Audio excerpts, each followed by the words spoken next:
नमस्कार, आप सभी का बहुत बहुत स्वागत है। मेरा नाम रोमिका लियाकत है और इस वक्त आप देख रहे हैं टाइम्स नाउ नव भारत।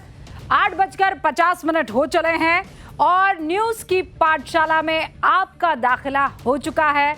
मैडम आ चुकी है। मैं राजस्थान से हूं और राजस्थान में मेवाड़ी में कहते हैं कि आप रो घणो प्यार मल रहे हो मारे हुकम, आप रो लाड, आप रो विश्वास मारे घणो फल फूल रहो है। यानी आपका प्यार, आपका विश्वास बहुत फल फूल रहा है। न्यूज की पाठशाला को आपकी मोहब्बत, उसके लिए तहे दिल से शुक्रिया हुकम, तहे दिल से शुक्रिया। मेरा वादा है पढ़ाऊंगी ऐसा कि कभी किसी ने नहीं पढ़ाया होगा और सबक ऐसा रटवाऊंगी देश विरोधियों को और देश के खिलाफ नैरेटिव रचने वालों को कि वो जिंदगी भर याद रखेंगे। और वो सबक फैक्ट्स के आधार पर होगा, वो सबक आपके विश्वास के आधार पर होगा। तो चलिए आज फिर शुरू करते हैं न्यूज की पाठशाला।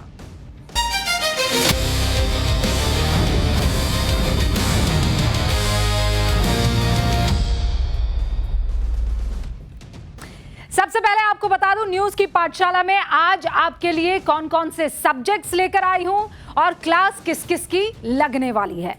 सबसे पहले पार्ट नंबर 1, चढ़ावा चोरी मामले में 9 के खिलाफ एफआईआर दर्ज होगी। 8 तो जेल भेज दिए गए हैं, लेकिन ये 9वां आरोपी कौन है? ये अज्ञात कौन है? योगी ने जो कहा कर दिखाया, 10 दिन में दूध का दूध पानी का पानी कर दिया। चढ़ावा चोरी में क्या बड़ी मछली बचाई जा रही है, ये भी तो बड़ा सवाल है। चंपत राय के इस्तीफे पर बवाल क्यों मचा हुआ है और एसआईटी की एक्सक्लूसिव रिपोर्ट हमारे पास न्यूज की पाठशाला के दर्शकों के लिए मौजूद है, वो भी आपके सामने रखूंगी। और उसके बाद आएगा चैप्टर नंबर 2, देश अगर एक हमारा, संविधान अगर एक हमारा, तो यूसीसी में व्यवधान क्यों होना चाहिए, क्यों रोड़ा बनाया जाना चाहिए और अटकाया जाना चाहिए, क्या वोटों के लिए अंबेडकर की सोच के खिलाफ खड़ा हो गया है विपक्ष? इस सवाल का जवाब तलाशना जरूरी है। और महिला विधायक से आपको मिलवाऊंगी। ये महिला विधायक जो आपको इस वक्त नजर आ रही है स्क्रीन पर, ये महिला विधायक जो हैं वो कैसे महिला विरोधी सोच रखती हैं और इधर उधर नहीं, विधानसभा में तो एक्सरे होगा इनकी सोच का। फिर आएगा पार्ट नंबर 3, बांग्लादेश के बहाने चिकन नेक पर फिर चीन की नजर है।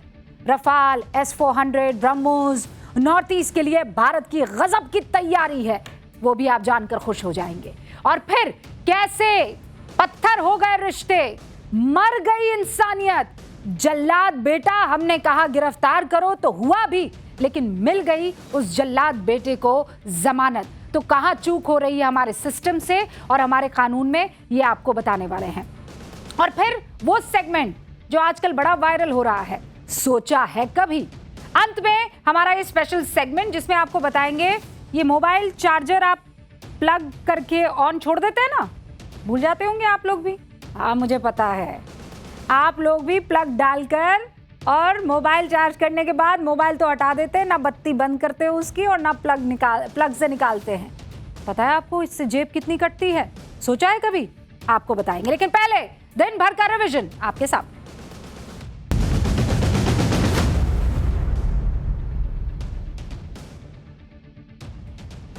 एनसीईआरटी की 9वीं क्लास की किताब में एसआईआर और इलेक्शन कमीशन पर एक नया चैप्टर शामिल हो गया है। चुनाव आयोग की प्रक्रिया को बड़ा अद्वितीय इसमें बताया गया है। नई किताब में गठबंधन सरकारों के बारे में भी पाठ्यक्रम है। केतन अग्रवाल केस में मुकदमा फास्ट ट्रैक कोर्ट में चलेगा। केतन अग्रवाल के परिवार ने आज सीएम देवेंद्र फडणवीस से मुलाकात की और मुलाकात के बाद सीएम ने इस केस को फास्ट ट्रैक में ट्रायल के लिए रखने का आदेश दे दिया है। वकील उज्जवल निकम को केतन की तरफ से सरकारी वकील नियुक्त किया गया है। देश में नशीले पदार्थों और नशे के खिलाफ कड़े एक्शन का पूरा रोड मैप तैयार हो गया है।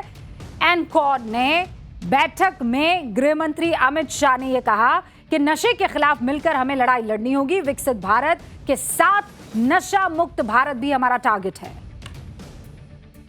जापान की प्रधानमंत्री सनाए ताकाइची अगले हफ्ते भारत के 3 दिन के दौरे पर आने वाली हैं। इसके दौरान जो है व्यापार, निवेश और रक्षा जैसे कई क्षेत्रों में संबंधों को और मजबूत करने के तरीकों पर चर्चा होगा। और ये दौरा 16वें भारत जापान सालाना शिखर सम्मेलन के लिए होगा। पटना के 10 सर्कुलर रोड स्थित पूर्व मुख्यमंत्री राबड़ी देवी के सरकारी आवास को खाली कराने की प्रक्रिया अब तेज हो गई है। सरकार की तरफ से 29 जून तक बंगला खाली करने की अंतिम डेट दे दी गई है। आवास से सीसीटीवी कैमरास हटाए जाने और सामान की पैकिंग शुरू होने से शिफ्टिंग की तैयारियां तेज होती दिख भी रही है। पश्चिमी दिल्ली के मुंडका इंडस्ट्रियल एरिया में एक फैक्ट्री में सेप्टिक टैंक की सफाई के वक्त जहरीली गैस की चपेट में आने से 3 मजदूरों की मौत हो गई है। दिल्ली फायर सर्विस ने तीनों को बाहर निकालकर अस्पताल पहुंचा दिया है, लेकिन उन्हें मृत घोषित कर दिया गया। वहां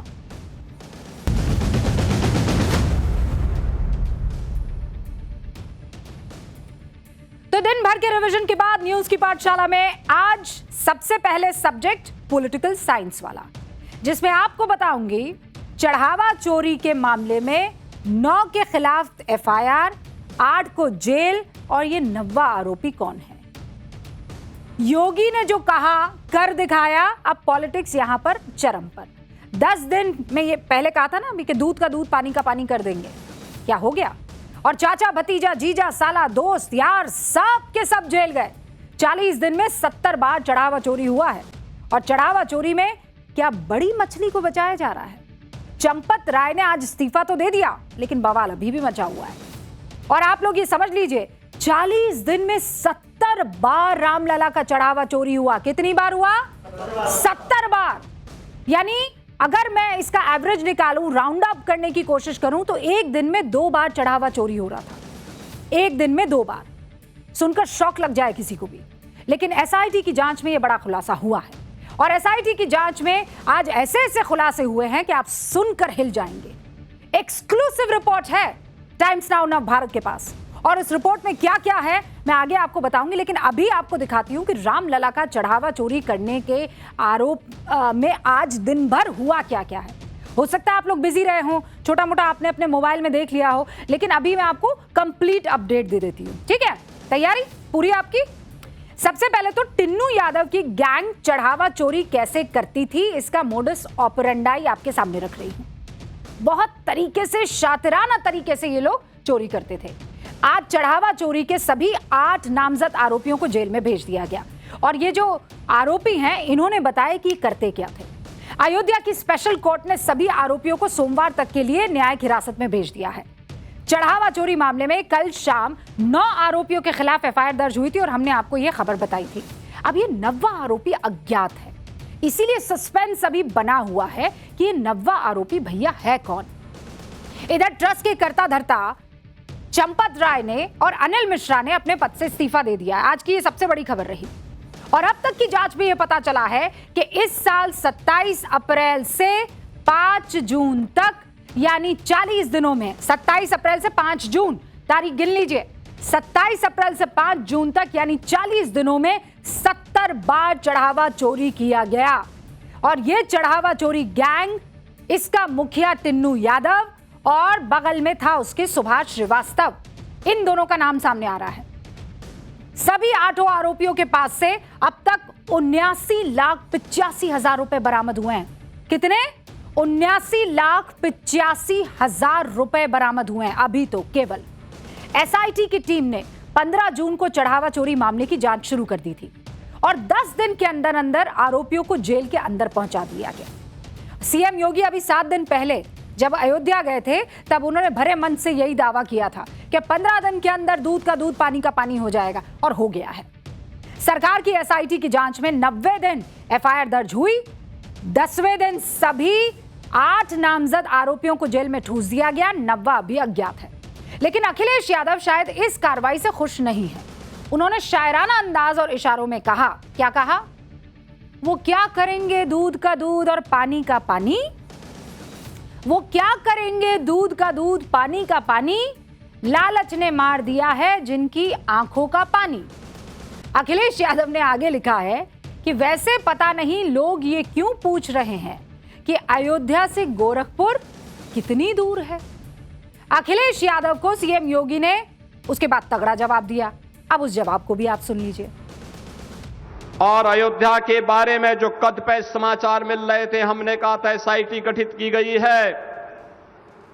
एसआईटी की रिपोर्ट आने के साथ ही हमारी कार्रवाई भी प्रारंभ हो जाएगी। और आपने देखा होगा, एसआईटी की रिपोर्ट आई, तुरंत कार्रवाई प्रारंभ हो गई। और मैं आश्वस्त करता हूं, जो मैंने कहा था, दूध का दूध और पानी का पानी हम करके रहेंगे। और जैसा मैं आपको कह रही थी, एसआईटी की एक्सक्लूसिव रिपोर्ट हमारे पास मौजूद है। इस रिपोर्ट में क्या क्या कहा एसआईटी ने वो मैं आपको बताऊं, लेकिन कल से बहुत सारे मीडिया प्लेटफॉर्म पर आप ये दावा सुन रहे होंगे, एसआईटी की रिपोर्ट, 100 पन्नों की रिपोर्ट, 140 पन्नों की रिपोर्ट, 150 पन्नों की रिपोर्ट। भैया ऐसा कुछ नहीं है 150 पन्नों की रिपोर्ट।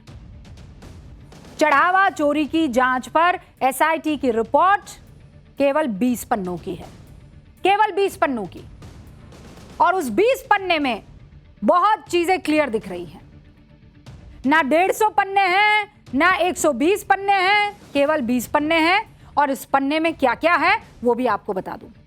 राम मंदिर ट्रस्ट को बहुत पहले ही चढ़ावा चोरी का अंदेशा हो गया था। इंपॉर्टेंट पॉइंट, राम मंदिर में चढ़ावा चोरी व्यक्तिगत नहीं थी, किसी एक शख्स का काम नहीं था, बल्कि ये ऑर्गेनाइज क्राइम यानी संगठित अपराध था। राम मंदिर में चढ़ावा चोरी वाला रैकेट करीब 2 साल से संचालित हो रहा था। 2 साल। प्राण प्रतिष्ठा कब हुई जानते हैं आप लोग? कब हुई बताओ? 22 जनवरी। साल पता है? 22 जनवरी 2024 प्राण प्रतिष्ठा हुई। तो 24, 25, 26, मतलब 24 से 25 से 26, 2 साल हो गए। 2 साल। और पूरा अगर मैं गिनूं तो तब से लेकर अब तक 2 साल 5 महीने 4 दिन बीत जाते हैं, अभी जब हम बात कर रहे हैं। और ये चढ़ावा चोरी का जो गैंग है वो मंदिर के उद्घाटन के 5 महीने बाद से ही काम पर लग गया। तो 2 साल 5 महीने 4 दिन, 2 साल से ये 5 महीने जैसे ही निकले, सिस्टम समझ में आया, ये लोग चोरी के काम पर लग गए। एसआईटी रिपोर्ट में यह भी दावा है कि इसी साल 27 अप्रैल से 5 जून तक का सीसीटीवी फुटेज जब उसकी जांच की गई तो इस गैंग को 70 बार चढ़ावा चोरी करते हुए देखा गया। चढ़ावा चढ़ाने से लेकर उसकी गिनती करने तक कई लेवल पर लापरवाही बरती गई। और इसी आधार पर आज चंपत राय और अनिल मिश्रा की भूमिका को लेकर सवाल उठाए गए और फिर उनको आज इस्तीफा देना पड़ गया। रिपोर्ट में यह दावा है कि पूछताछ के दौरान ये टिन्नू यादव और सुभाष श्रीवास्तव ये दोनों चोरी के पूरे नेटवर्क से जुड़े कई अहम खुलासे कर चुके हैं। टिन्नू यादव के पास बिना किसी आदेश के, बिना किसी कागज पत्तर के दान पेटियों की चाबी रहा करती थी। टिन्नू यादव और सुभाष श्रीवास्तव की इस चढ़ावा चोरी गैंग के सरगना के तौर पर, मास्टरमाइंड के तौर पर पहचान हो गई है। एसआईटी ने अपनी रिपोर्ट में लिखा है, पता है क्या लिखा है? कि सुभाष श्रीवास्तव ने बहुत शातिराना तरीके से चढ़ावा चोरी करने के लिए अपने लोगों को गैंग में अलग अलग जगह फिट कर दिया। मैनेजमेंट से लेकर गिनती करने तक अपने लोगों को इसने फिट कर दिया। और वो कौन कौन है वो आगे मैं आपको बताऊंगी। यानी एसआईटी की अब तक की रिपोर्ट में जो कुछ भी खुलासा हुआ है उसी को आधार बनाकर मंदिर ट्रस्ट ने एफआईआर दर्ज कराई है और अब आरोपियों के खिलाफ एक्शन लिया जा रहा है। योगी सरकार में वैसे भी एक्शन बहुत जल्दी हो जाता है और ये तो रामलला के चढ़ावे का मामला है, पूरा देश देख रहा है। और इसीलिए योगी पहले दिन से कह रहे हैं इस मामले में कि हम बहुत एक्टिव हैं, हर अपडेट वो खुद ले रहे हैं। आज योगी ने इस मामले में राजनीति करने वाले लोगों को कैसे नसीहत दी, जल्दी से ये सुनिए, फिर मैं आगे बढ़ती हूँ। भगवान राम का नाम लेने पर जो लोग गोली चलाते थे, आज वे कहते हैं कि आस्था के साथ खिलवाड़ हुआ। अरे आस्था तुम बताओगे हमें? आस्था रामनवमी पे दंगा करवाते थे, श्री कृष्ण जन्मोत्सव को बैन करते थे, कावड़ यात्रा को नहीं निकलने देते थे, दुर्गा पूजा में दंगा करवाते थे। लार का दंगा तो सबको याद है ही। बहन और भाइयों, ये लोग कहते हैं आस्था के साथ खिलवाड़ हुआ। इनके काले कारनामों का चिट्ठा जब खुलता है, याद करिए कांग्रेस ने देश को लूटा ही नहीं था, नोचा था। तो राम मंदिर चढ़ावा चोरी मामले में आप सुन रहे हैं योगी आदित्यनाथ कैसे विपक्ष जो आरोप लगा रहा है उनको पुराना अपना टाइम याद दिला रहे हैं। वैसे आज अरविंद केजरीवाल भी गए थे राम मंदिर, तो फिर जगह जगह उनके वो पुराने वक्तव्य याद दिलाने लगे सोशल मीडिया पर लोग, जिसमें वो कह रहे थे कि मेरी नानी कहती थी कि अस्पताल बन जाना चाहिए, ऐसी कोई बात। खैर, उससे महत्वपूर्ण चीज़ ये है कि चोरी के मामले में जो ये 8 किरदार इस वक्त जेल की हवा खा रहे हैं, ये है कौन, ये आप जानना चाहेंगे कि नहीं? कि जानते हैं आप लोग कौन है ये लोग? मोटा मोटी जानते हैं कि बताऊं मैं? चलिए बता देती हूँ। ये सब मिलकर कैसे चोरी करते थे वो भी आपको बताती हूँ राम लला के चढ़ावे की। पहला आरोपी है राम शंकर यादव, इसको टिन्नू यादव के नाम से भी जानते हैं। ये पहले ट्रस्ट महासचिव, क्योंकि अब तो भाई इस्तीफा दे दिया है, चंपत राय का ही ड्राइवर था। मंदिर में रोज सारे कामकाज जितने भी होते थे उसमें सीधा ये दखल देता था। यहां तक कि दान पेटियों की चाबियां भी इसी के पास रहती थी। फिर दूसरा आरोपी है अनुकल्प मिश्र। चढ़ावे की जो नकदी आती है ना, उसको गिनने का काम था इस अनुकल्प मिश्र का। सबसे पहले इसी को दबोचा गया और जब इसे धर पकड़ा ना, तो कौशलपुरी में इसका मकान है, वहां से 20 लाख रुपए कैश मिले। 20 लाख रुपए अनुकल्प मिश्र के यहां से। तीसरा आरोपी लवकुश मिश्र है। अब ये अनुकल्प मिश्र जो है ना, उसका ये बहनोई है, और अनुकल्प का पिता रविंद्र मिश्र, उसने मंदिर में रखवाया इस लवकुश को। और लवकुश के घर से पता है कितना पैसा मिला? नकद 10 लाख रुपए। है आपके घर में किसी के? है आप लोगों के घर में है 10 लाख रुपए? अगर कोई आ जाए तो ये इन लोगों के यहां से मिला। फिर चौथा आरोपी मनीष यादव। ये मनीष यादव टिन्नू यादव का भतीजा है। टिन्नू ने इसे 4-5 महीने पहले ही मंदिर में रखवाया था और इसके यहां से भी कुछ कैश बरामद हुआ है। अब पांचवा है सुभाष श्रीवास्तव। ये कैनरा बैंक का रिटायर्ड कर्मचारी है और मंदिर ट्रस्ट का कर्मचारी भी है। चढ़ावे का जो कैश आता था उसको गिनने का काम यही साहब करते थे। छठा आरोपी है अविनाश शुक्ल। ये चढ़ावे में मिला कैश गिना करता था, अयोध्या में ही रहता था और इसके खाते से 5 लाख रुपए रिकवर किए गए हैं। फिर आता 7वां आरोपी करुणेश पांडे। ये भी चढ़ावा जो कैश होता था उसकी गिनती करता था और अनुकल्प का बड़ा करीबी बताया जा रहा है। फिर आता है 8वां आरोपी रमाशंकर मिश्र। इसकी ड्यूटी चढ़ावे का जो कैश आता था उससे गिनने में, मतलब जितने भी लोग ये गिनने वाले थे ना, सारा खेल यही कर रहे थे। इसके पास से भी नकदी बरामद हुई है। अब आप सोच रहे होंगे खेल क्या हो रहा था भैया? जानना चाहते हैं खेल क्या हो रहा था? हाँ, अब सुनिए खेल क्या हो रहा था। देखिए, सीएम योगी बार बार कह रहे हैं कि चढ़ावे चोरी मामले के बहाने अवधपुरी को बदनाम करने की कोशिश हो रही है। योगी की वो बात सच साबित भी हो रही है। कुछ दिन पहले सोशल मीडिया पर यह दावा किया गया कि सिंधी समाज की तरफ से, सोशल मीडिया पर बहुत चल रहा है कि सिंधी समाज की तरफ से अनुराग रस्तोगी नाम के एक शख्स ने राम मंदिर उद्घाटन के वक्त 60 किलो चांदी दान की थी। उसकी कोई रसीद उन्हें नहीं मिल रही है। ये पूरे सोशल मीडिया पर चल रहा है। लेकिन हमें सोर्सेज बता रहे हैं कि एसआईटी की जो 20 पन्नों की रिपोर्ट है ना, उसमें सिंधी समाज ने 2 बार दान दिया था और वो दान ट्रस्ट के रिकॉर्ड में दर्ज है। दोनों बार 21 जुलाई 2020 को दान दिया था, दूसरी बार 28 जुलाई 2020 को दान दिया था। ये दोनों दान वहां पर मौजूद है। कुल 38 किलो चांदी की ईंट दान में दी थी, वो भी मिली है, उसका रिकॉर्ड भी है। इसके बाद 29 जुलाई 2020 को भी करीब 25 किलो चांदी की ईंट दान में मिली थी, वो भी रिकॉर्ड है। दान में मिले चांदी के सभी ईंटों को गलाकर बैंक के लॉकर में सुरक्षित रखा गया है। ये बात ट्रस्ट ने एकदम क्लियर कर दी है कि रिकॉर्ड में मौजूद है।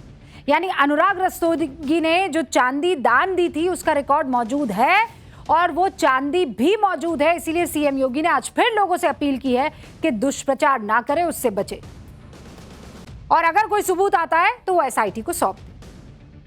लेकिन मैं फिर से अपील करूंगा, राम भक्तों की अग्नि परीक्षा मत लो। राम भक्तों के साथ, उनकी आस्था के साथ खिलवाड़ करना बंद करो। अगर तथ्य नहीं है, पुष्ट प्रमाण नहीं है तो आरोप प्रत्यारोप बंद करो, और प्रमाण है तो एसआईटी को सबूत सहित प्रमाण प्रस्तुत करो।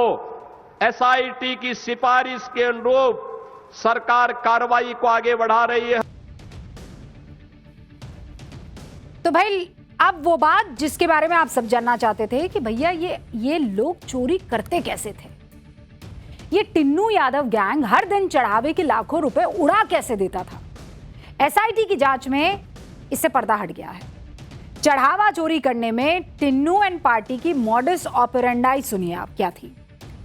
पिछले मई महीने में राम मंदिर ट्रस्ट के पदाधिकारियों को दान चोरी का शक हुआ। उनको लगा कुछ तो गड़बड़ी हो रही है भैया, और ये शक ऐसे हुआ कि मंदिर से हर दिन दान पेटी का पैसा निकालकर जब बैंक पहुंचाया जाता था तो उसमें 6 से 7 लाख रुपए तक एक बार में जमा होते थे। पिछले कुछ सप्ताहों से 500 की गड्डियों में कमी दिख रही थी, तो ट्रस्ट को थोड़ा शक हुआ। अब शक होने पर चढ़ावे की गिनती वाले रूम में क्या किया इन लोगों ने, एक खुफिया कैमरा लगा दिया। किसी को बताया नहीं, जहां गिनती करते थे वहां पर एक हिडन कैमरा लगा दिया। इन खुफिया कैमरों में 1 हफ्ते की रिकॉर्डिंग हुई और उस रिकॉर्डिंग में पता है क्या पता चला? जो कैमरा लगा हुआ था, हिडन कैमरा बता रहा है कि उस कैमरा के आगे ये लोग सब आकर खड़े हो जाते। उस एंगल में कैमरा के खड़े होते, उस सीसीटीवी कैमरा के उस एंगल में खड़े होते कि नीचे बैठा, अगर मान लीजिए ये शख्स जो यहाँ पर बैठा हुआ आपको दिखाई दे रहा है, मान लीजिए ये गड्डी गिन रहा है और मेरे पीछे कैमरा और मैं यहाँ यूं खड़ी हो जाऊं, ठीक है, मैं ऐसे खड़ी होगी, मेरे ठीक पीछे कैमरा है, तो ये भाई साहब अगर मान लीजिए अंदर कुछ रख लेते हैं अपने जेब के अंदर या कपड़ों के अंदर, इनकी चेकिंग नहीं हो रही थी तो किसी को पता चलेगा? एक गड्डी निकाली और जेब में रख दिया, किसी को पता चला? और मैं यहाँ खड़ी हूँ और मुझे पता है ये कैमरा यहाँ की तरफ लगा हुआ, नीचे की तरफ कैमरा, लेकिन हिडन कैमरा तो यहाँ है ना भैया।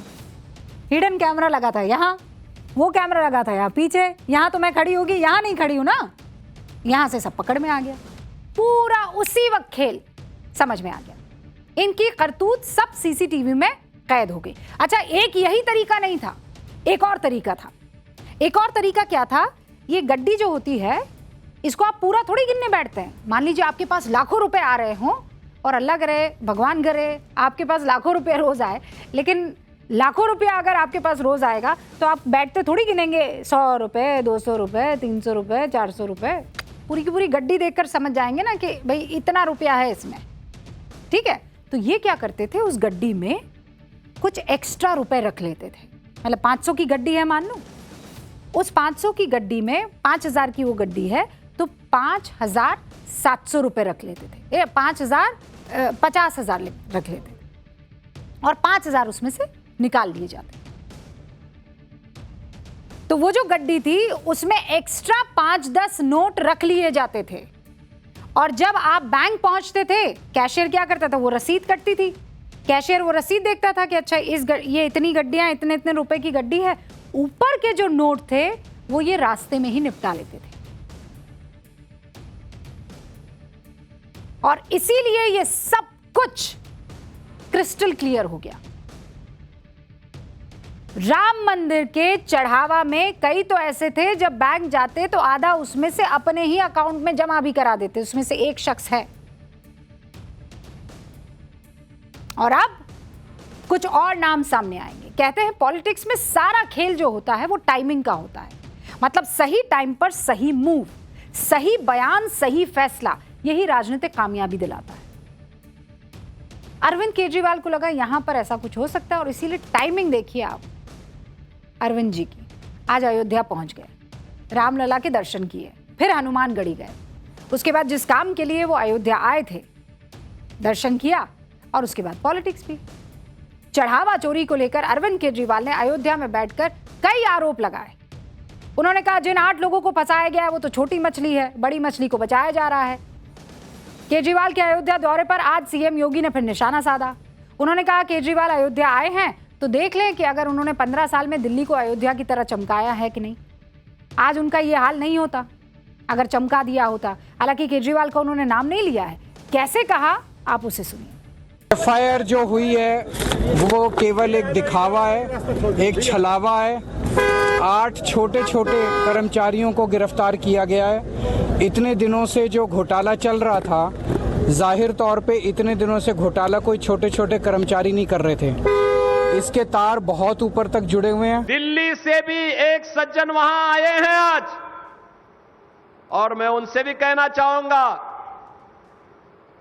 कि दिल्ली की जनता ने उन्हें 15 वर्ष तक अवसर दिया, लेकिन दिल्ली को उन्होंने बर्बादी के सिवाय कुछ नहीं दिया, भ्रष्टाचार के सिवाय कुछ नहीं दिया। आज मैं उनसे पूछना चाहूंगा, अयोध्या कोई डबल इंजन सरकार ने 9 वर्ष में जो सजाया है, जो संवारा है, देखिए इस मॉडल को और फिर अपने कारनामों पर पश्चाताप करो। अब भाई चढ़ावा चोरी मामले में जो एफआईआर दर्ज हुई है, कई लोग ये कह रहे थे कि जैसा अरविंद केजरीवाल कह रहे थे कि बड़ी मछली को बचाया जा रहा है। अब ये बड़ी मछली कौन है? खुलकर बोलिए ना, किस बड़ी मछली की तरफ इशारा हो रहा है? एफआईआर में चंपत राय का नाम नहीं है, फिर भी चंपत राय ने शायद नैतिक जिम्मेदारी लेते हुए अपने पद से इस्तीफा दे दिया। आज नहीं, उनको बहुत पहले ये काम कर लेना चाहिए था। लेकिन कई लोग हैं जो अभी भी सवाल खड़े कर रहे हैं। केजरीवाल ने इशारों में कहा तो कांग्रेस खुलकर कह रही है कि क्या चंपत राय का इस्तीफा काफी है? पहले दिन से पूरा तंत्र जो है वो चंपत राय को बचाने की कोशिश में जुट गया है, ये कांग्रेस आरोप लगा रही है, और ट्रस्ट के बाकी लोगों को बचाने में लगे हुए हैं। समाजवादी पार्टी भी कांग्रेस के ही सुर में सुर मिलाएगी और मिला भी रही है। लेकिन वीएचपी के कार्यकारी अध्यक्ष आलोक कुमार, वो ये कह रहे हैं, इनसाइड स्टोरी, वो ये कह रहे हैं कि चंपत राय ने ही सबसे पहले कहा कि चढ़ावा चोरी की जांच कराने के लिए एसआईटी गठित की जाए, और जब एसआईटी गठित हो गई तो चंपत राय ने ही कहा कि सबसे पहली पूछताछ मुझसे होनी चाहिए, इसीलिए सबसे पहले उनसे पूछताछ की जाए। सुनिए। कुल मिलाकर के जो एफआईआर लॉन्च हुई है, वो एफआईआर लॉन्च अपने गुनाहों को छिपाने के लिए कुछ लोगों को बलि का बकरा बनाया जा रहा है। कुल मिलाकर के जो बड़े लोग हैं, जिन लोगों के बारे में कहा जाता है कि नैतिकता के आधार पर इस्तीफा दे रहे, नैतिकता क्या होती है? गुनहगार गुनहगार होता है, अपराधी अपराधी होता है। ये लोग अपराधी की श्रेणी में आते हैं, और मैं समझता हूँ बजाय छोटे लोगों को इस पूरे प्रकरण में जोड़ने के, बेहतर ही हो कि सही मानों में जो गुनहगार हैं उनके खिलाफ कार्रवाई होनी चाहिए। चंपत जी वरिष्ठ व्यक्ति, संवेदनशील है, पर मैं आपको 2 बातें याद कराना चाहता हूं। जब इस तरह की शिकायतें आने लगी तो चंपत जी ने ट्रस्ट की ओर से सरकार को कहा इन शिकायतों की जांच होनी चाहिए, एसआईटी बिठाइए। जब एसआईटी अयोध्या आ गई तो चंपत जी ने कहा मैं महामंत्री हूं, अपनी पूछताछ को मेरे से शुरू करिए। ये दोनों काम उन्हीं के इनिशिएटिव से हुए। आगे क्या क्या होगा तो एक बार एफआईआर फाइल हो जाए, फिर भावी घटनाक्रम को देखेंगे। लेकिन देखिए, जिन्होंने रामलला के साथ गद्दारी की है उनको इस देश में बख्शा नहीं जाना चाहिए, और जब तक ऐसा कुछ होता रहेगा हम यहाँ न्यूज़ की पाठशाला में आपको खबर पहुंचाते रहेंगे, क्योंकि रामलला के साथ गद्दारी ये देश तो नहीं बर्दाश्त करेगा। अब पाठशाला में आगे बढ़ के सोशल साइंस की क्लास, जिसमें हम आपको बताएंगे एक देश है, एक संविधान है, तो यूसीसी में रुकावट क्यों होनी चाहिए? क्या वोट के लिए अंबेडकर की सोच के खिलाफ खड़ा है विपक्ष? महिला विधायक की महिला विरोधी सोच का एक्सरे भी आपके सामने रखूंगी। देश में अचानक फिर से यूसीसी यानी यूनिफॉर्म सिविल कोड पर सियासी तलवारें खिंच गई है। और ये तलवारें आप पूछ सकते हैं क्यों खिंची भैया अचानक? क्योंकि एक साथ महाराष्ट्र में, छत्तीसगढ़ में, मध्य प्रदेश में और अब पश्चिम बंगाल के राज्य सरकारों ने यूसीसी लागू करने के लिए पुख्ता कदम उठा लिए हैं। वो कैसे उठाए हैं? महाराष्ट्र में क्या हुआ? गृह राज्य मंत्री योगेश कदम ने यूसीसी के अध्ययन के लिए रिटायर्ड जज की अध्यक्षता में समिति बनाने का ऐलान कर दिया है। छत्तीसगढ़ में क्या हुआ? यूसीसी की स्टडी, सुझाव और ड्राफ्ट तैयार करने के लिए 5 लोगों की उच्च स्तरीय समिति बना दी। मध्य प्रदेश आइए, वहां पर यूसीसी के लिए आम लोगों का सुझाव इकट्ठा करने की शुरुआत कमेटी ने कर ली है। अब पश्चिम बंगाल आइए, नए नवेले मुख्यमंत्री शुवेंदु अधिकारी यूसीसी लागू करने के लिए जरूरी प्रोसेस शुरू करने का उन्होंने कर दिया है ऐलान। तो हुक्म, इन 4 राज्यों के अलावा उत्तराखंड, गुजरात, असम यूसीसी पहले ही लागू हो चुका है। गोवा की आजादी के वक्त से ही यूसीसी लागू होने की आप सच्चाई जानते हैं। अब ध्यान से सुनिएगा, जिन राज्यों में यूसीसी लागू हो चुका है या लागू करने का प्रोसेस शुरू हो गया है। वो सब के सब कौन से राज्य हैं? ये जो कलर दिखा रहा है वो क्या बताता है? ये कौन से राज्य हो गए सारे? यहां पर है बीजेपी की सरकार, और विपक्ष को ये कतई मंजूर नहीं है। विपक्ष को लगता है कि बीजेपी अपने एजेंडे को बढ़ाने के लिए यूसीसी लागू कर रही है। टीएमसी के स्वागत बाबू कह रहे हैं, आप उनका बयान सुनिए। Uniform Civil Code is part of the communal agenda of the BJP. At the time of constitution making, it was assured by Pandit Jawaharlal Nehru that Uniform Civil Code will be introduced only when the Muslim society accepts it. स्वागत बाबू कह रहे हैं कि क्योंकि पंडित नेहरू ने मुसलमानों से वादा किया था, इसीलिए यूसीसी लागू नहीं होना चाहिए। अब पंडित जी ने क्या वादा किया था वो तो स्वागत बाबू बता सकते हैं या कांग्रेस बेहतर बता सकती है, लेकिन संविधान क्या कहता है और कौन सा वादा करता है वो न्यूज की पाठशाला में हम आपको बताएंगे। लेकिन उससे पहले आपको यूसीसी क्या है उसके बारे में बता दें। यूसीसी क्या है? Uniform civil code. हिंदी में क्या कहते हैं? समान नागरिक संहिता। इसका मतलब क्या है? इसका मतलब यह है कि हर नागरिक के लिए समान कानून। पर इस देश में ऐसा है क्या? सबके लिए समान कानून है? नहीं है? है? क्या है? नहीं है? है? यही कंफ्यूजन है। देखिए, क्रिमिनल लॉस तो सबके लिए एक है, सबके लिए। अगर कोई चोरी करेगा, डाका डालेगा, कोई भी क्रिमिनल एक्टिविटी करेगा तो उन सब के लिए तो एक कानून है हमारे यहाँ। लेकिन सिविल मामले, यानी आपकी शादी हो गई, आपका वली अहद कौन होगा, यानी उत्तराधिकारी कौन होगा, आपकी संपत्ति का क्या होगा, आप बच्चा गोद लेंगे तो किस तरीके से लेंगे, तलाक देनी है तो उसका क्या प्रोसीजर है, ये सारी चीज़ों के लिए देश में एक कानून नहीं है। इनको कहते हैं सिविल मैटर्स। हर धर्म को मानने वाले लोग अपने अपने धर्म के हिसाब से इन सिविल मैटर्स में काम करते हैं। मतलब जो धर्म का नियम है उसका पालन करते हैं, इसकी आजादी है। ठीक है। अब देश में ऐसे कई लोग हैं जो कहेंगे तो फिर ठीक है ना मैडम, जैसा चल रहा है चलने दीजिए, जैसा असद ओवैसी साहब कह रहे हैं। और वो तो एक कदम आगे बढ़ रहे हैं, वो कह रहे हैं यूसीसी तो संविधान विरोधी है। सच कह रही हूं, वो ऐसा कह रहे हैं, सुनिए। हमारा मानना यह है कि यूनिफॉर्म सिविल कोड के नाम पर उत्तराखंड में, आसाम में, गुजरात में आपने यूसीसी के नाम पर Hindu marriage law, Hindu succession law, Hindu divorce law और हिंदू कल्चर्स को आप यूसीसी का नाम देकर दूसरे रिलीजियंस पर इंपोज कर रहे हैं, जो आर्टिकल 25 का ग्रेव वायलेशन है ना। तो ओवैसी साहब ये कह रहे हैं कि संविधान के अनुच्छेद 25 में उन्हें आज़ादी मिली हुई है और जिक्र करके वो यूसीसी को संविधान विरोधी बता रहे हैं। अब ये बताइए, संविधान में जो ये अनुच्छेद 25 है वो क्या है? आप लोग जानते हैं? ठीक है। संविधान का अनुच्छेद 25 ये कहता है कि प्रत्येक व्यक्ति को किसी भी धर्म या ईश्वर में अपनी आस्था, अपनी अकीदत रखने का, उसका पालन करने का पूरा का पूरा फ्रीडम है, मतलब पूर्ण स्वतंत्रता है, पूरी आजादी है। यह है आर्टिकल 25। इसी अनुच्छेद 25 को दिमाग में रखकर ही तो एनसीपी अजीत पवार गुट की विधायक सना मलिक ने महाराष्ट्र विधानसभा में एक बयान दिया, और वो मैं आपको बाद में बताऊंगी कौन सा बयान दिया, मुझे याद दिला दीजिएगा, हाँ भूलिएगा मत, ये सना मलिक वाला बयान, ठीक है, आगे बताऊंगी। लेकिन ओवैसी और सना मलिक जैसे जितने नेता हैं उनको संविधान का अनुच्छेद 25 तो याद रहता है। कौन सा याद रहता है? अब जरा नोट पैड पर जाएंगे। क्या रहता है संविधान का? हाँ, संविधान का अनुच्छेद 25 तो याद रहता है, लेकिन जो याद नहीं रहता है वो क्या है? नोट पैड पर जाएंगे भैया। ये एंड्रॉयड आया,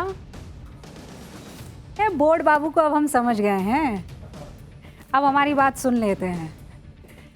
हाँ भाई, तो क्या बताया मैंने आपको?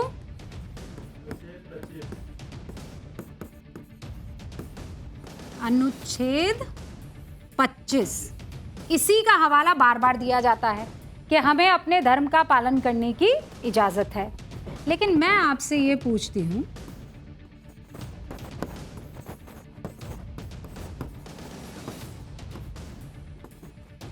ये कौन सा अनुच्छेद है? अनुच्छेद 44 के बारे में क्यों नहीं कोई बात करता? ऐसा तो नहीं हो सकता कि असद साहब को 25 याद है लेकिन 44 याद नहीं है। अनुच्छेद 44 में क्या लिखा है जानना चाहेंगे? बताइए। राज्य भारत के पूरे क्षेत्र में नागरिकों के लिए एक समान नागरिक संहिता सुनिश्चित करने का प्रयास करेगा। ये मैं नहीं कह रही हूं, ये संविधान का अनुच्छेद 44 कह रहा है। राज्य भारत के पूरे क्षेत्र में नागरिकों के लिए एक समान नागरिक संहिता, ये कह रहा है, एक समान नागरिक संहिता। इसका मतलब क्या हुआ? एक समान नागरिक संहिता का मतलब क्या हुआ?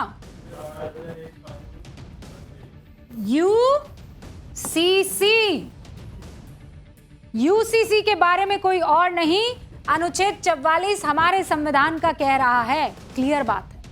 यानी आपको अपने धर्म मानने की पूरी स्वतंत्रता है, मुझे भी है, आपको भी है। लेकिन आप कितनी शादी करेंगे, तलाक का नियम क्या होगा, संपत्ति का बंटवारा कैसे होगा, आप बच्चे को गोद कैसे लेंगे, इसके लिए हर नागरिक के लिए एक कानून होना चाहिए। होना चाहिए कि नहीं होना चाहिए? मतलब ऐसा हो सकता है कि मैं एक धर्म की हूं तो मेरे लिए शादी के मतलब अलग होने चाहिए, आप अलग धर्म के हैं तो आपके लिए शादी के मतलब अलग होने चाहिए। मेरे यहाँ संपत्ति का बंटवारा अलग होना चाहिए, आप चूंकि दूसरे धर्म के हैं आपके यहाँ संपत्ति अलग तरीके से बंटनी चाहिए। संविधान कह रहा है कि यूसीसी लागू होना चाहिए। यूसीसी लागू करके कोई भी राज्य सरकार गैर वैधानिक काम नहीं कर रही है, बल्कि बाबा साहेब अंबेडकर के सोच के मुताबिक काम कर रही है। क्योंकि 23 नवंबर 1948 को संविधान सभा जब संविधान के ड्राफ्ट के लिए चर्चा करने को इकट्ठा हुई थी, तो पहली बार संविधान सभा में यूनिफॉर्म सिविल कोड का मसला उठा। 2 दिसंबर 1948 को संविधान की ड्राफ्टिंग कमेटी के अध्यक्ष डॉक्टर भीमराव अंबेडकर, डॉक्टर साहब ये इस चर्चा का जवाब देते हुए कहते हैं कि मैं नहीं समझ पा रहा हूं कि धर्म कैसे इतनी जगह घेर सकता है कि सारा जीवन ही ढक ले और विधायी नियमों को धरातल पर उतरने से रोके। आखिर हमें यह आजादी किस लिए मिली है? हमें यह आजादी हमारे सामाजिक व्यवस्था को सुधारने के लिए मिली है। जिस आजादी की बात कहकर बाबा साहेब अंबेडकर यूसीसी की वकालत कर रहे थे, वही आजादी का मतलब हमारे देश के जरिए चुनी गए विधायक मोहतरमा सना मलिक शायद भूल गई। और मैं आपको ये क्यों कह रही हूं, उसके लिए एक बयान सुनवाना जरूरी है। मैं खुद नहीं बोलूंगी, आप उस बयान को सुनिए। पॉलीगैमी मुस्लिम्स में अलाउड है मुस्लिम लॉ अंतर्गत। पाकिस्तान ने कुछ नया नहीं किया है। पाकिस्तान ने मुस्लिम लॉ जो हमारा कुरान जो कहता है उसको इम्प्लीमेंट किया है, और वही अगर इधर भी इम्प्लीमेंट किया जाएगा तो हम में से किसी को भी इस्लाम के में जो भी कुरान बोलता है वो हम फॉलो करते हैं। अगर कुरान में कोई चीज कही गई है उसको फॉलो करने के लिए अगर इम्प्लीमेंटेशन पाकिस्तान ने लाया है तो भारत देश भी लाए, और हम इसकी मांग करते हैं। बहु विवाह कोई औरत कैसे ये मांग कर सकती है? हाँ, कोई औरत कैसे अपने पैरों में बेड़ियां और जंजीरें चाह सकती है? कोई औरत कैसे अपने हक को किसी और को दे सकती है? सना मलिक विधानसभा में खड़ी होकर यूनिफॉर्म सिविल कोड पर भाषण दे रही थी, लेकिन यूसीसी की मुखालिफत में पाकिस्तान की वकालत करने लग गई। गजब मैडम, 4 शादियों का अधिकार मांगने लग गई आप। हद करती हैं। और आपको लगता है आप बहुत बड़ा काम कर रही हैं। अरे किस्मत वाली हैं आप कि भारत में पैदा हुई हैं। इस भारत में हर महिला को पूरा अधिकार है। आपको थाली में सब कुछ परोसा मिल गया, आजादी मिल गई, चुनाव लड़ने का अधिकार मिल गया, वोट देने का अधिकार मिल गया, जो पहनना चाहती है वो पहनने का अधिकार मिल गया, जो कहना चाहती है वो कहने का अधिकार मिल गया। क्योंकि सारे अधिकार आपको थाली में परोस कर मिल गए इस आजाद भारत में, इस लोकतंत्र भारत में, तो आपको सारी चीजें जो हैं बड़ी हल्की दिख रही हैं। 2 दिन रहकर बताइए पाकिस्तान में, आपको सब समझ में आ जाएगा। 2 घंटे रहकर बताइए अफगानिस्तान में, आपको सब समझ में आ जाएगा। एक महिला जनप्रतिनिधि ये बात कह रही है, कोई दूसरी महिला कहती जो पढ़ी लिखी नहीं होती तो फिर भी समझ में आता। जनप्रतिनिधि 21वीं सदी को उल्टी दिशा में ले जा रही है। इस वक्त 2 तस्वीरें स्क्रीन पर आपके सामने। एक हिंदुस्तानी मुस्लिम महिला को अधिकारों से बेदखल करने की मांग कैसे कोई कर सकता है? मतलब आजादी की कीमत इनको पता ही नहीं है। शाहबानो को याद कीजिए, मैडम सना मलिक, ईरान की महसा अमीनी को याद कीजिए, निका शाहरमी को याद कीजिए, इराक के यानार मोहम्मद को याद कीजिए। इन सब महिलाओं के चेहरे याद कीजिए।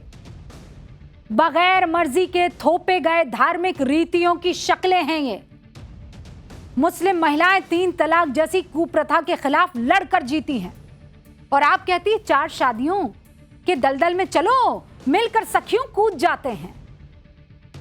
एक आम हिंदुस्तानी मुस्लिम महिला के आत्मसम्मान की कोई कीमत होनी चाहिए, और वो कीमत 4 शादियां उसके मियां की। ईरान की महिलाएं सड़कों पर उतरकर शरिया की बेड़ियां तोड़ने में लगी हुई हैं। हिजाब की जबरदस्ती की उस परेशानी से इस वक्त बिलख रही हैं, उसके खिलाफ आवाज बुलंद कर रही हैं, अपनी आजादी, अपनी पसंद, अपने अधिकारों के लिए आंदोलन कर रही हैं। और आप कह रही हैं 4 शादियां हमारा हक है। अपनी पसंद तक के कपड़े नहीं पहन पाती हैं ये, अगर पहन ले तो 74 कोड़े मिलते हैं। 39 महिलाओं की मौत हो जाती है, उनकी लड़ाई पर एक शब्द नहीं। बुर्के हिजाब पर तो बड़ा चॉइस आपको याद आती है, और अगर बुर्का और हिजाब ना पहनना हो तब चॉइस कहां चली जाती है? तब कोड़े। आप खड़ी होकर उसी शरिया मॉडल का गुणगान कर रही है जहां पर ये महिलाएं दम घुट घुट कर अपनी जिंदगी जी रही हैं। सना मलिक ने अपने 2.5 मिनट के बयान में 3 शब्दों का बार बार इस्तेमाल किया। पॉलीगैमी मतलब 1 से ज्यादा शादी की आजादी, पाकिस्तान और मुसलमानों का कानून। पॉलीगैमी शब्द का जिक्र 10 बार करती हैं ये, पाकिस्तान का जिक्र 6 बार करती हैं, मुसलमानों के कानून का जिक्र 3 बार करती है। कुरान का नाम लेकर पाकिस्तानी कानून को भारत में थोपने की जो ये कट्टर सोच है ना सना मलिक, इस सोच को हिंदुस्तान पसंद नहीं करता है। और इस बात को याद रखिएगा, और यही वजह है कि आज ये कहना जरूरी है कि यूसीसी इस वक्त की सबसे बड़ी मांग है।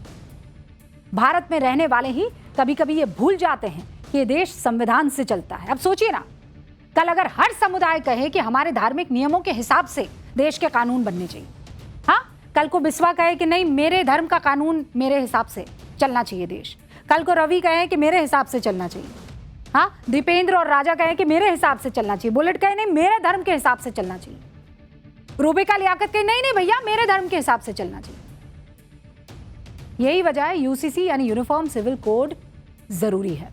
सवाल है कि अगर देश में एक संविधान और खुद देश एक, तो नागरिक अधिकार अलग अलग क्यों हो? क्योंकि ये सिर्फ कानूनी या तार्किक बहस नहीं है, ये इस देश की बेटियों की बराबरी की बहस है। 21वीं सदी की महिला अपने अधिकारों पर हस्ताक्षर करती है, अपने अधिकारों के समर्पण पर हस्ताक्षर वो कतई नहीं करेगी, याद रखिएगा। अब आगे बढ़ रही पाठशाला में अब पॉलिटिकल साइंस की क्लास, जिसमें आपको बताऊंगी बांग्लादेश के बहाने चिकन नेक पर फिर से चीन की नजर है, और ये छोटी मोटी खबर नहीं है। Rafale, S-400, BrahMos, north east के लिए भारत की गजब की तैयारी है। बांग्लादेश ने चीन के साथ ऐसी डील कर डाली है कि चिकन नेक को लेकर भारत की टेंशन बढ़ गई है, और ये तब हुआ जब बांग्लादेश के नए प्रधानमंत्री तारिक रहमान चीन पहुंचे। तारिक रहमान ने अपने पहले बड़े विदेशी दौरे के तौर पर न सिर्फ चीन को चुना है, बल्कि इस दौरे में जिस तरह के समझौते किए हैं ना इन्होंने, उसके बाद साउथ एशिया का पावर बैलेंस डगमगाने लगा है। और मैं बहुत डिटेल में आपको समझाऊंगी। बांग्लादेश ने चीन के साथ जो अपनी तीस्ता नदी है ना, उसके लिए समझौता कर दिया है।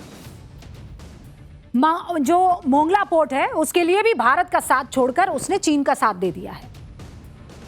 साफ है कि भारत पर दबाव बनाने के लिए ही चीन ने बांग्लादेश को मोहरा बनाया और चीन की ये पूरी स्ट्रैटेजी भारत के चिकन नेक तक पहुंचने की है।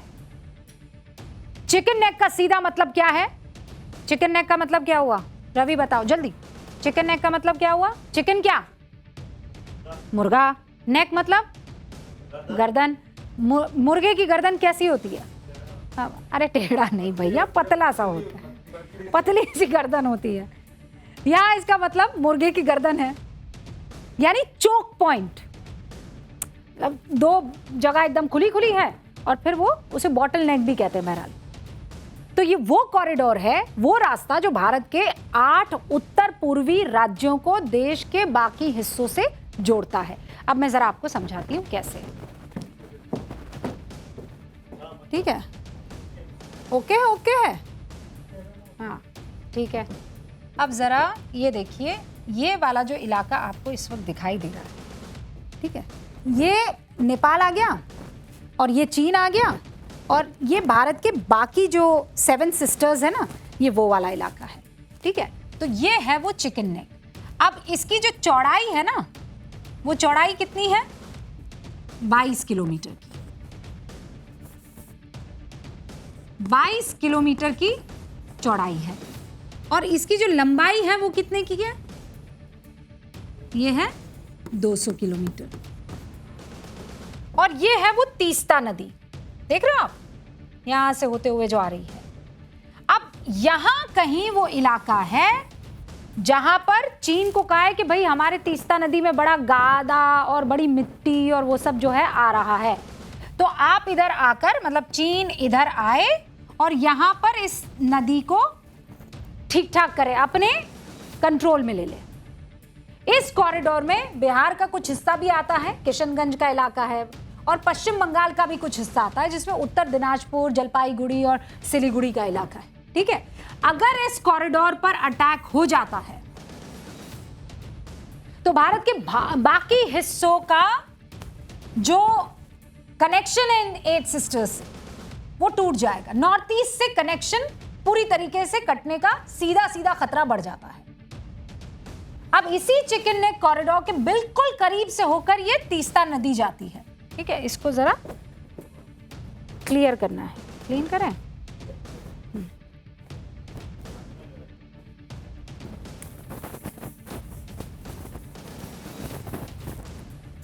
ये जो नदी आप देख रहे हैं ना, ये है तीस्ता नदी, दिखाई दे रही है ना, ये तीस्ता नदी है।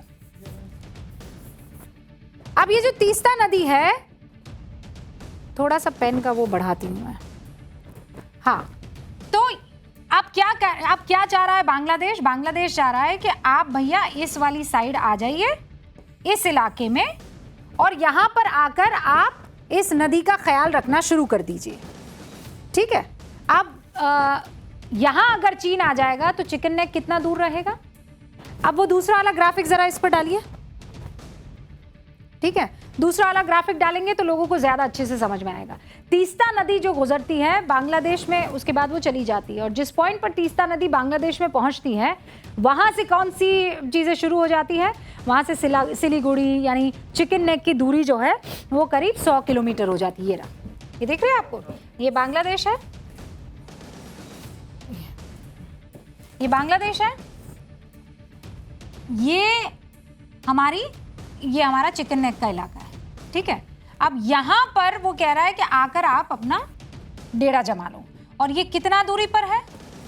ये महज 100 किलोमीटर की दूरी पर है। अगर चीन आ जाता, चीन तो वहां ऊपर की तरफ है, लेकिन अगर बांग्लादेश के इलाके में वो आकर यहां खड़ा हो जाता है तो हमारे चिकन नेक से उसकी दूरी हो जाती है केवल 100 किलोमीटर, और ये खतरनाक है। बांग्लादेश ने चीन को तीस्ता नदी परियोजना में सीधी एंट्री दे दी है। चीन ने बांग्लादेश के साथ मिलकर बहुत चालाकी से यह समझौता कर लिया है। समझौते के मुताबिक चीन तीस्ता नदी से गाद निकालने में मदद करेगा, नदी के वाटर मेंटेनेंस का काम करेगा। अब समझौता तो ये ऐसा ही दिख रहा है, लेकिन असल बात क्या है? तीस्ता नदी की सफाई नहीं है, चिकन नेक पर नजर है। 100 किलोमीटर करीब तक पहुंच जाने की उसकी चाहत है। चीन ने बड़ी होशियारी से भारत को घेरने का एक और प्लान बांग्लादेश के साथ मिलकर तैयार किया, मोंगला पोर्ट। बांग्लादेश ने चीन से हाथ मिला लिया। भारत के लिए यह बेहद अहम बंदरगाह है। जो समझौता हुआ है उसके मुताबिक मोंगला पोर्ट को चीन की मदद से बागेरहाट में 110 एकड़ जमीन पर विकसित किया जाएगा। पहले इस जमीन को इंडियन इकोनॉमिक जोन के लिए दिया गया था, लेकिन अक्टूबर 2025 में मोहम्मद यूनुस की अंतरिम सरकार ने हाथ वापस खींच लिए थे। अब चीन ने बड़ी चालाकी से मोंगला पोर्ट को लेकर तारिक रहमान के साथ समझौता कर लिया। बांग्लादेश ने China road and bridge corporation के साथ एक और समझौता किया है।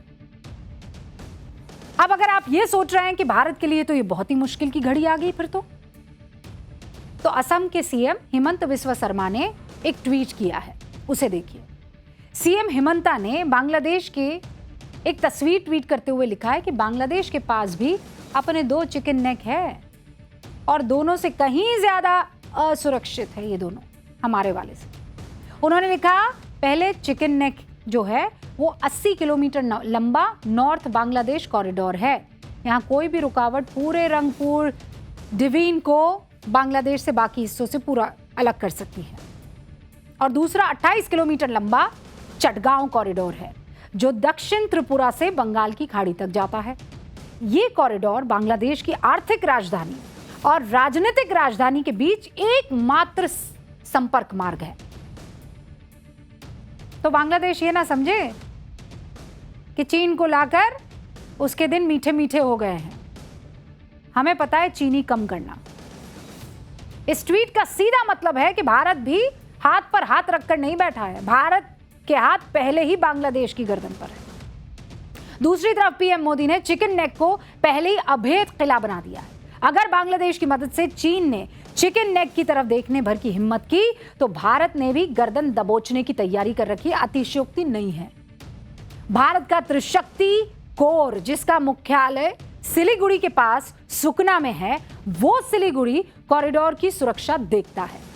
T-90 टैंक युद्ध का अभ्यास यहां होता रहता है, जो ऊंचाई और नदी वाले इलाकों में तैयारी कर चुके हैं।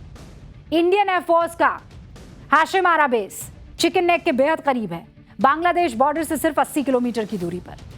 रफाल और ब्रह्मोस तैनात हैं यहां पर। एयरफोर्स के बाकी लड़ाकू विमान यहां पर हैं। भारत ने इस पूरे इलाके में आधुनिक एयर डिफेंस सिस्टम लगाए हैं, जिसमें S-400 से लेकर स्वदेशी आकाश तक शामिल है। आप अभी तक ये समझ गए होंगे कि चिकन नेक ये वो रास्ता है जो भारत के पूर्वोत्तर राज्यों को जोड़ता है। भारत इस चिकन नेक की सुरक्षा किस तरीके से कर रहा है ये भी समझ गए। लेकिन सिर्फ ये नहीं है, इस रास्ते से नॉर्थ ईस्ट की कनेक्टिविटी को भी मजबूत किया जा रहा है। आप देखिए कि चिकन नेक से होकर 40 किलोमीटर लंबा जो अंडरग्राउंड रेलवे कॉरिडोर बन रहा है, उसकी योजना तैयार है। यह अंडरग्राउंड हिस्सा पश्चिम बंगाल के 10 माइल हाट और रंगपानी रेलवे स्टेशन के बीच बनने वाला है। अंडरग्राउंड ट्रैक जमीन के नीचे लगभग 20 से 24 मीटर की गहराई, उस पर बिछाया जाने वाला यह ट्रैक। हाई स्पीड कॉरिडोर शुरू कर दिया जाएगा। दिल्ली से बंगाल तक होगा वो। तो जिसको ये लग रहा है कि वहां बिठाकर चिकन नेक पर नजर रखी जाएगी, तो तुम तो यहां देखोगे और वहां केवल गर्दन नहीं, पूरा शरीर हथिया दिया जाएगा। और अब आपका चहेता सेगमेंट सोचा है कभी आपकी एक छोटी सी आदत सिर्फ आपका नहीं पूरे देश का भविष्य बदल सकती है। सच बता दें, आपने फोन चार्ज पर लगाया, अचानक किसी का फोन आया और आपने फोन चार्ज से निकालकर बात करना शुरू कर दिया। और अभी भी जब मैं आपसे बात कर रही हूँ, देखिए आपका चार्जर कहाँ है, देखिए लगा हुआ है ना, लग ऑन है ना। आप सोचते होंगे कि इससे क्या ही हो जाएगा भाई, कितना ही बिजली का खर्च चला जाएगा या हो जाएगा, कितनी बिजली खर्च हो जाएगी, कितना नुकसान हो जाएगा। अरे भैया गणित लगाइए, मैं बताती हूँ आपको कितना नुकसान होगा। अगर आप फ़ोन का चार्जर ऑन छोड़ देते हैं तो एक चार्जर 1 साल में 150 रुपये बिजली की खपत करता है। ठीक है, आप कहेंगे हाँ तो सुनिए, भारत में लगभग 120 करोड़ फ़ोन यूजर्स हैं। एक बार को मान लीजिए हर 6 में से एक व्यक्ति यानी 20 करोड़ लोग अपने फ़ोन का चार्जर सॉकेट में लगाकर छोड़ दे रहे हैं। आपको पता है 1 साल में कितना नुकसान हो जाएगा इससे? 3000 करोड़ रुपए का। और इन 3000 करोड़ रुपए से 2 नए वर्ल्ड क्लास एम्स, 2 नए परमानेंट IIT कैंपस और ऐसे कई सारे डेवलपमेंटल प्रोजेक्ट्स हो सकते हैं। इसीलिए बदलाव दूसरों से नहीं, खुद से शुरू होता है। बज गई घंटी, यानी अब आपसे इजाजत लेने का वक्त हो चला है। कल फिर हाजिर होंगी 8:50 पर। तब तक देखते रहिए न्यूज़ की पाठशाला।